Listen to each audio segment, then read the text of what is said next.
신명기 28장 6절입니다. 내가 들어와도 복을 받고 나가도 복을 받을 것이니라. 아멘.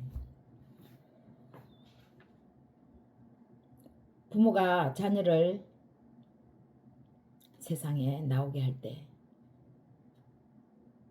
불행하기를 바라는 부모는 단 한 사람도 없을 것입니다. 다 자녀가 잘 되고 복 받기를 원하죠. 우리 모두는 새해가 되면 서로가 서로에게 이렇게 복 많이 받으라고 축복합니다. 어떤 사람도 복 받기를 원하지 자신이 불행하게 되기를 원하는 사람은 없습니다. 하나님이 우리를 창조하실 때도 그렇게 창조하셨습니다. 우리가 행복하고 복이 되기를 바라시죠. 그리고 하나님을 찬양하기를 원하십니다.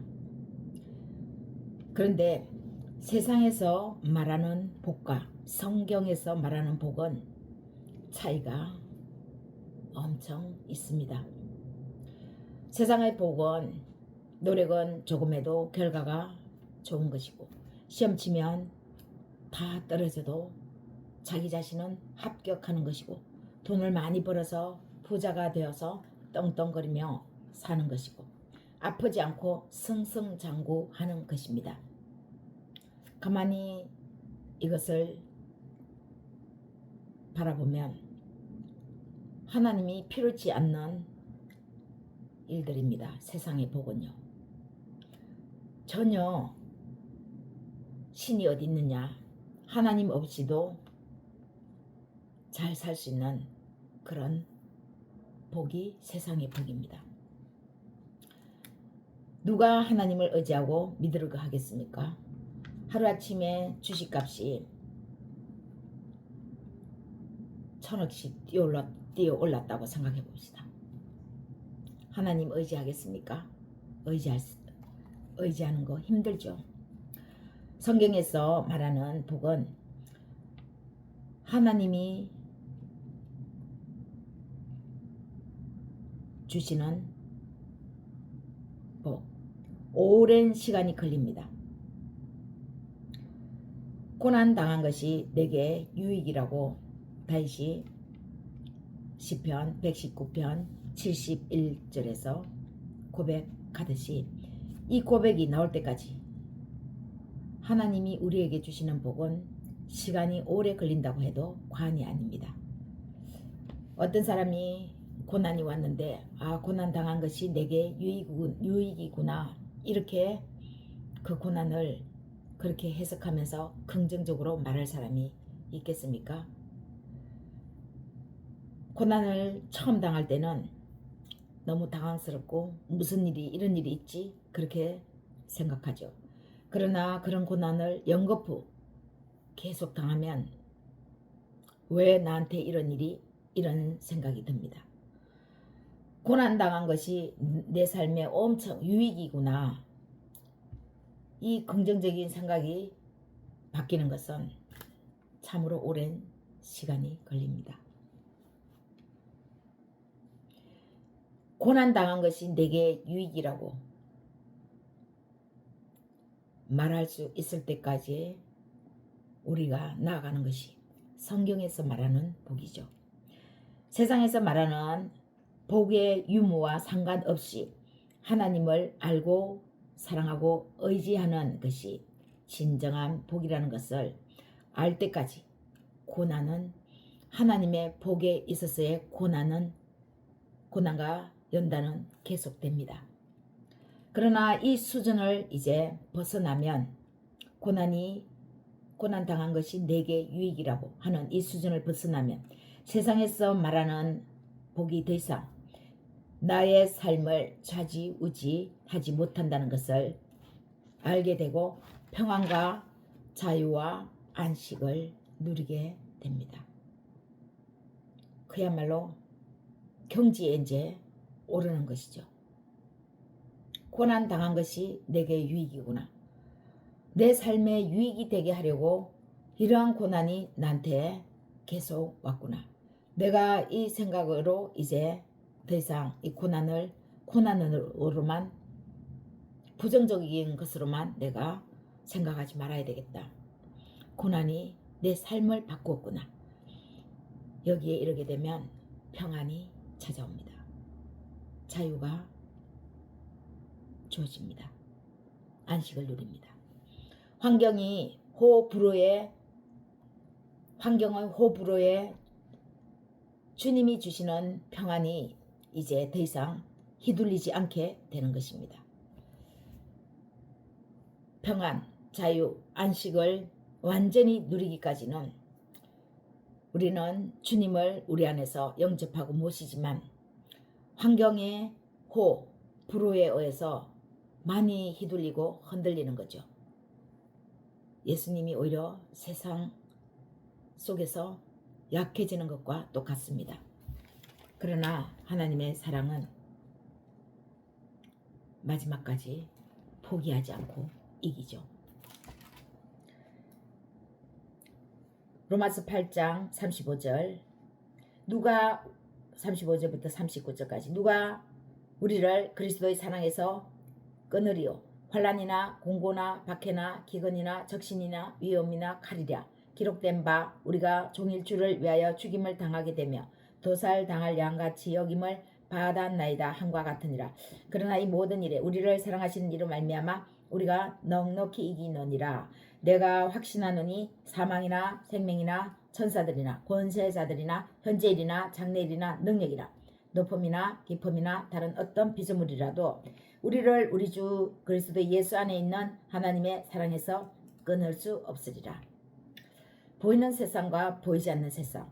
보이는 세상은 물질의 세계죠. 보이지 않는 세상은 우리가 눈에 안 보이는 움직이는 권세 잡은 영입니다. 높음, 깊음. 우리 눈에는 보이지 않죠. 그러나 밤과 낮을 지으신 창조하신 하나님이 이 모든 피조 세계를 하나님께서 창조하셨습니다. 지으셨습니다. 아무리 어둠의 사망이 우리를 덮치려고 해도 하나님의 사랑은 끝끝내 하나님의 자녀를 붙들고 승리의 길을 이끄는 거죠. 결국 모든 것을 이기는 것은 그리스도의 사랑입니다. 환경의 호불호에 주님이 주신 평안이 더 이상 휘둘리지 않게 되는 그 시간. 고난당한 것이 내게 유익이라. 여기까지 하나님은 하나님 자녀를 인도하십니다. 우리는 처음 들어 예수 믿을 때 고난이 시작된 것입니다. 그냥 육신적으로는 고난이 없었을지라도 예수 믿는 순간 고난의 길에 들어선 건데 우리는 그것이 고난의 길에 들어선 것이라는 것을 잠시 잊었을 뿐입니다. 아니, 그때는 미숙해서 몰랐습니다. 예수 믿는다는 그 자체가 세상의 모든 삶의 방식에서 끊고 그리스도 예수의 방식으로 들어간다는 것이었기 때문에, 신호였기 때문에 그 자체가 고난의 시작이었습니다.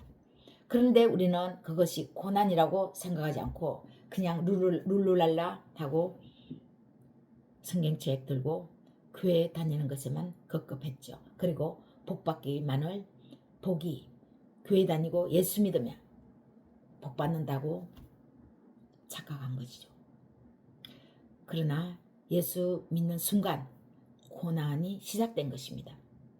그것을 못 깨우치니까 우리가 육신적인 고난도 계속 당하는데 그 고난을 이겨나가고 긍정적인 삶으로 바꿔나갈 생각은 안 하고 왜 고난이 나에게 이렇게 예수 믿는데 이렇게 고난이 당해지나 나에게 닥치나 이렇게만 생각하고 급급하게 피하기만을 우리는 피하기 급급했던 것입니다.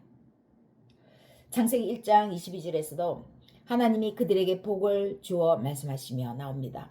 남자와 여자를 사람을 창조하시고 만드시고 그들에게 복을 주시며 번창하고 생육하고 번창하라 그랬죠.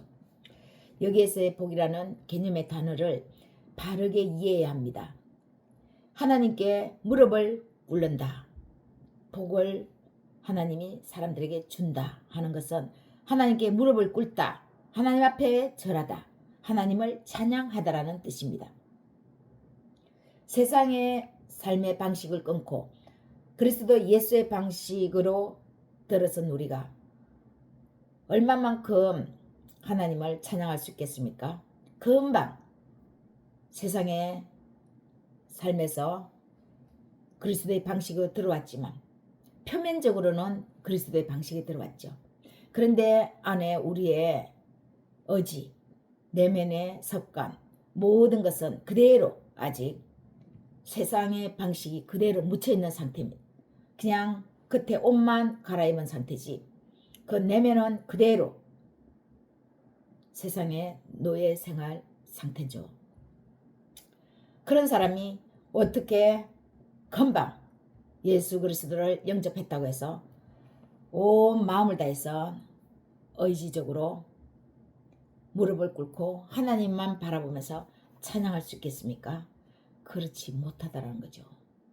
그런데 우리는 몰랐습니다. 그것이 무엇인지도 몰랐고 하나님을 찬양할 수 있는지도 몰랐습니다. 예수 믿으면 모든 것이 다 바꿔졌다고 생각하는 거죠.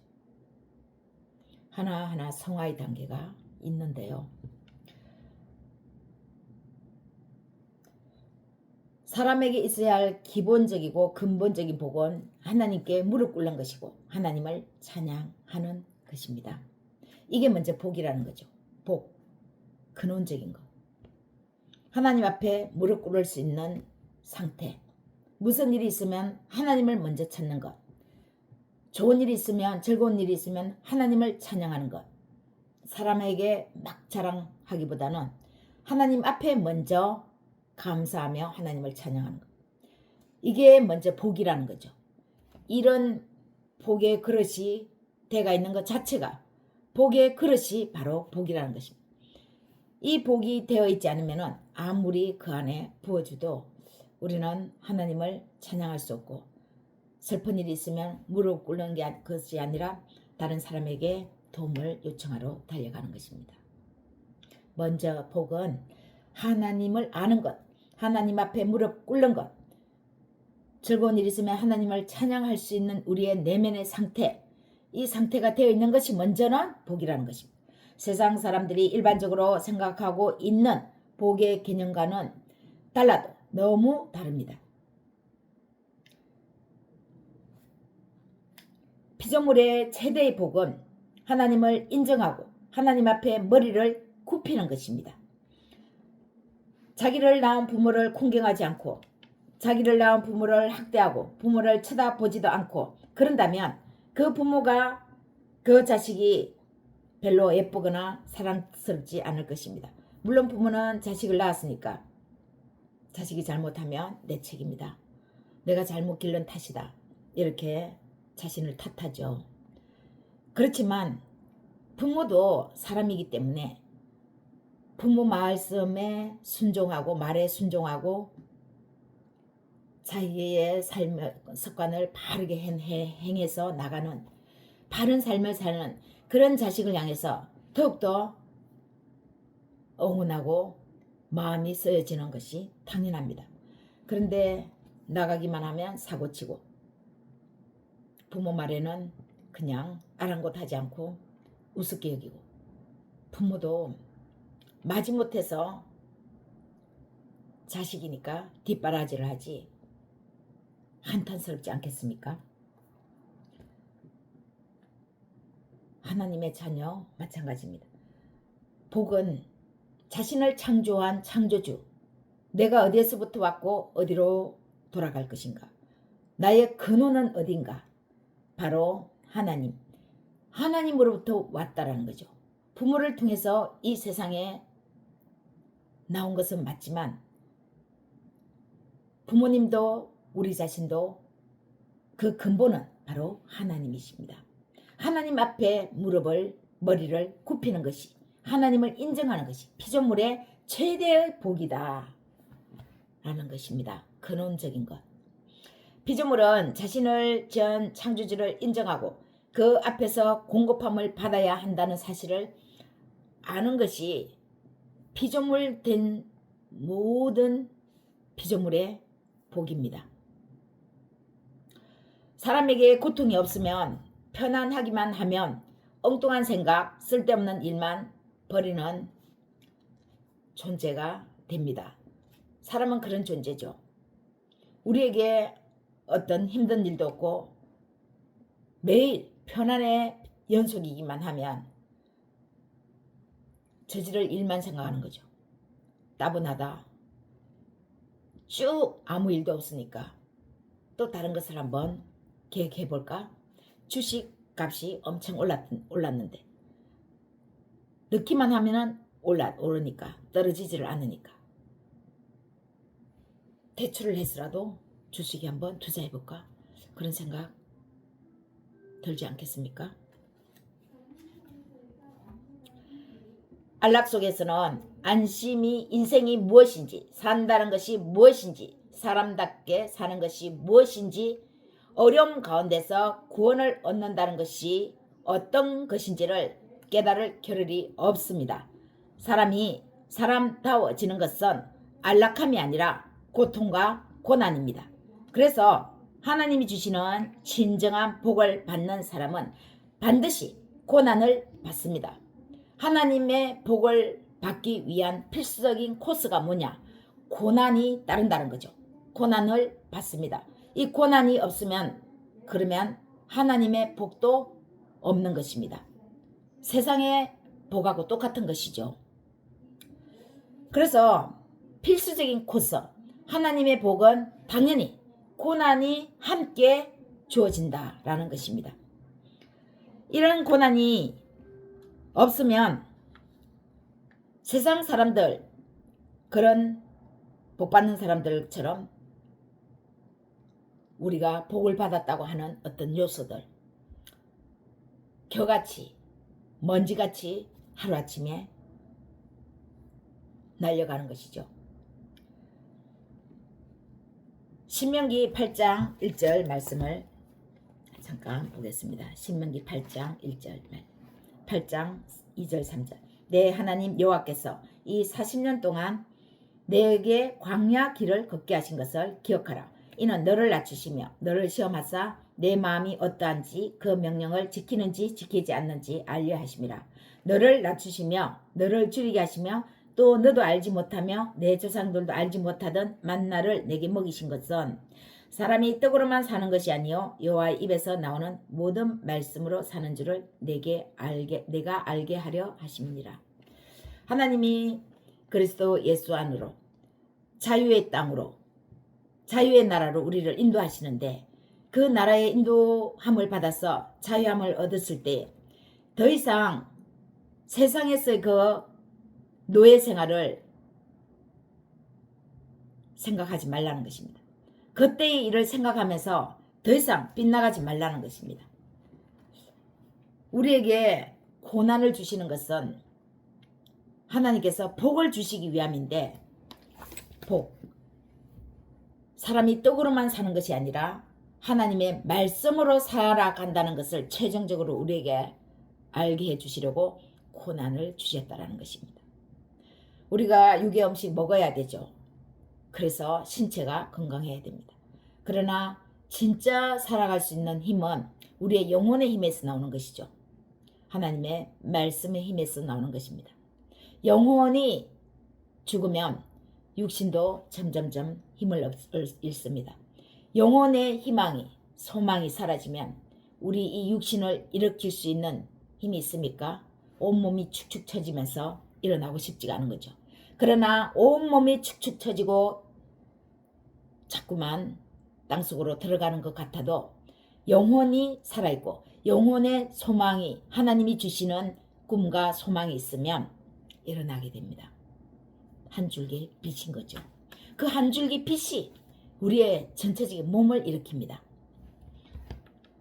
육의 양식은 또 우리 신체에 필요하지만 영혼의 양식, 하나님의 말씀으로 살아가는 삶은 진짜 인생은 사람들의 행과 불행을 좌우지우지하는 것은 하나님의 말씀에 의한 것이라는 것입니다.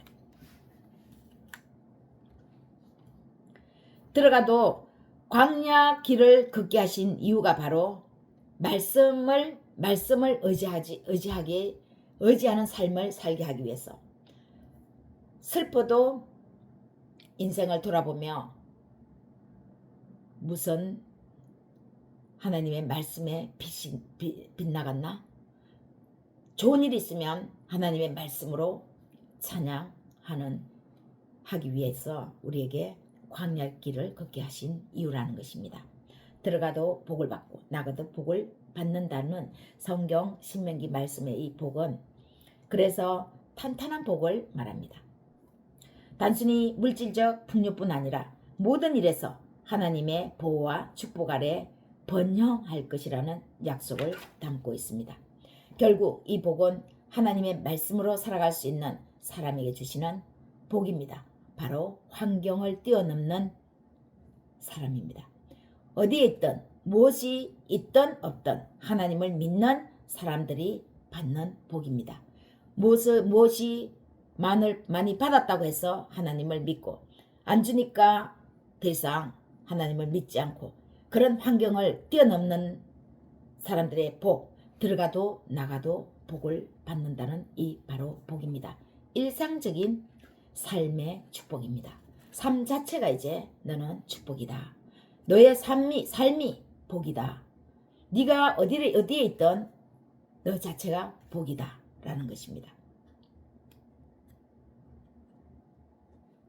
우리 자체가 복이면은 집에 있어도 저 현관 밖에 나가도 복이라는 거죠. 신호등을 건너도 하나님께서 지켜주시고 누구와 함께 차를 마셔도 하나님께서 지혜를 주시고 은혜를 베푸시고 우리의 삶이 복인데 어떻게 됐다고요? 우리의 생각의 회로가 바뀌었다는 것입니다. 완전히 하나님의 말씀에 의해서 이제 생각할 수 있는 그 생각의 회로로 완전히 바뀌었다는 것입니다. 하나님의 말씀에 의해서 삶을 살 수 있는 그 회로 바뀐 것이 바로 일상적인 이제 삶의 축복이라는 것입니다. 복 있는 사람은 의식이 달라진 사람입니다. 복 있는 사람은 악한 사람들의 꾀를 쫓지 아니하는 사람들입니다. 악한 사람들, 자신이 악한 것에서 벗어난 것이 아닙니까? 하나님의 말씀에 따라서 살아가니까. 자신이 악한 것에서 벗어났으니까 악한 사람들이 가는 곳에는 가지 않는 거죠. 그곳에는 들어가지 않는 거죠. 함께 모임의 자리에 앉지 않는 거죠. 거기는 악이 있다는 것을 알기 때문에. 그리고 복이 되는 생각을 합니다. 의식이 달라져서 악한 생각을 버리고 악한 사람들이 가는 곳에 가지 않는 것이 소극적인 어떤 의지라면 적극적인 복을 받는 의지는 복이 되는 생각을 이제 긍정적으로 마구마구 자신의 습관에 쏟아붓는 거죠.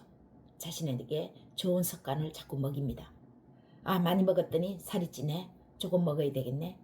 많이 먹었더니 운동을 해야 되겠네. 운동도 너무 많이 하니까 시간이 빼앗기네. 내 삶의 시간이 라이프 스타일이 바뀌네. 적당하게 운동하려면 적당하게 먹어야 되겠죠. 너무 많이 먹어가지고 그만큼 운동을 많이 해야 되니까 시간도 빼앗기는 것입니다. 이런 것 하나하나를 고쳐나가고 복이 되는 생각을 긍정적으로 하면서 자신에게 좋은 것을 먹이는 것입니다. 그것이 바로 복받는 사람입니다. 자기 자신이 이제 긍정적인 사람이 된 거죠. 내가 되면 내 자체가 복이면 내가 어디를 가도 복인 것입니다. 무슨 일을 해도 긍정적인 효과를 얻을 수 있는 것입니다. 어떤 계획을 해서 나아가면은 그 계획이 하나님 안에서 계획한 것이 되므로 하나님의 말씀에 의해서 좋은 결과, 긍정적인 효과를 얻는 거죠. 손을 대는 것마다 복이고 생각하는 것마다 복이고 만나는 사람마다 좋은 사람을 만나고 혹시 나를 속여서 나쁜 사람이 나한테 접근했을지라도 하나님의 말씀은 지혜로 그것을 알게 해주시죠. 이렇게 완전히 사고가 바꾸어지기까지 오랜 세월, 오랜 시간이 걸립니다. 400년, 430년의 애굽의 때를 벗기기에 히브리 민족은 고통스러웠습니다. 그래도 400년 노예 생활의 사고방식이 완전히 없애는데 40년 걸렸다면 오히려 짧게 걸린지도 모릅니다. 400년 동안 의식이 완전히 몸에 배어있는데 그것을 물을 갖다가 하나씩 없애는 거 쉽지 않습니다. 어렵죠. 의복은 금방 들어오지만 갈아입지만 우리의 생각 속에 있는 이 생각을 하나씩 물을 빼는 것은 쉬운 것이 아닙니다. 그 사람의 습관이 어떠했는데 자존감이 너무나 낮은 땅바닥에 처박혀 있는 사람이 그 자존감이 100% 회복되기까지는 오랜 세월이 걸립니다. 안에 있는 거 하나하나 그 의식을 나쁜 의식을 빼내야 되는 거죠. 옷은 갈아입으면 보이죠. 더러웠는데 갈아입으니까 깨끗하네. 그러지만 의식 속에서 습관이 하나씩 빼내지는 것은 잘 안 보입니다. 그런데 어떻게 알 수 있느냐? 내가 그 원래의 습관을 버리고 그것을 이제 더 이상 싫어하고 그 행동을 하지 않고 오히려 반대되는 좋은 습관을 할 때 그 습관이 내가 버려졌구나 하는 것이지, 행동하기 전에는 그 의식이 버려졌는지 버려지지 않는지조차도 자신이 알 수 없는 거죠. 그래서 어렵습니다. 그래서 하나님의 말씀에 의해서 자신을 자꾸 스스로 실험해 보는 거죠. 다른 사람 만나서 행동해 보고 내가 고쳐졌는지 고쳐지지 않는지. 이 사고방식을 완전히 새롭게 고치는데 이렇게 시간이 많이 소요됩니다. 예수님을 하나님의 아들, 완전한 아들, 예수님을 보내줘도 우리는 못 믿고 곁길로 나갑니다. 왜냐하면 세상은 빛과 번쩍하죠. 빛과 번쩍하죠. 그런데 예수님은 딱 하나밖에 가지고 있지 않았습니다. 말씀. 허름한 옷을 입고 자랑도 하지 않고 자신이 대단하다고 위시하는 것도 없고 과시하는 것도 없으니까 사람들이 그냥 대충 별 볼 일 없는 사람으로 취급했죠. 그러나 그 안에 완전한 하나님의 능력, 하나님의 말씀이 예수님 안에 딱 하나 완전한 것이 들어있었습니다. 그 모든 것을 다 무릎 꿇릴 수 있는 완전한 것 딱 하나가 들어있었는데 바로 말씀이죠. 세상 빛과 번쩍한 거 부수적인데 말씀 하나에 의해서 세상이 살기도 하고 죽기도 하고 망하기도 하고 흥하기도 하는데 그 말씀이 바로 예수 그리스도 안에 있었습니다. 사람들은 알아보지 못했죠. 그릇이 준비 안 되면 음식물을 채울 수 없습니다. 우리가 하나님을 닮은 것은 우리 자신의 내면입니다. 안에 있는 습관, 사고방식입니다. 사고방식이 하나님을 닮는 것이지 우리의 옷이 이 브로치 하나 달고 겉옷을 예쁘게 입었다고 해서 하나님을 닮은 것이 아닙니다. 사고방식이 완전히 하나님 편으로 바뀐 사람에게 하나님은 완전한 복을 내리십니다. 어떤 복요? 들어가도 복을 받고 나가도 복을 받는 이 복, 삶의 삶 그 자체가 이제 복이라는 복을 내리십니다. 너 자체가 복이야. 네가 돈이야. 네가 가는 곳에 다 이제 긍정적인 효과가 일어날 것이야 하는 것이죠. 하나님의 말씀으로 사고차기가 바뀐 저와 여러분에게 하나님의 일상적인 삶에서 하나님의 복이 넘치시기를, 또 하는 일마다 손대는 것마다 계획하는 것마다 복이 넘치시기를, 긍정적인 효과가 일어나시기를 예수님의 이름으로 축복합니다.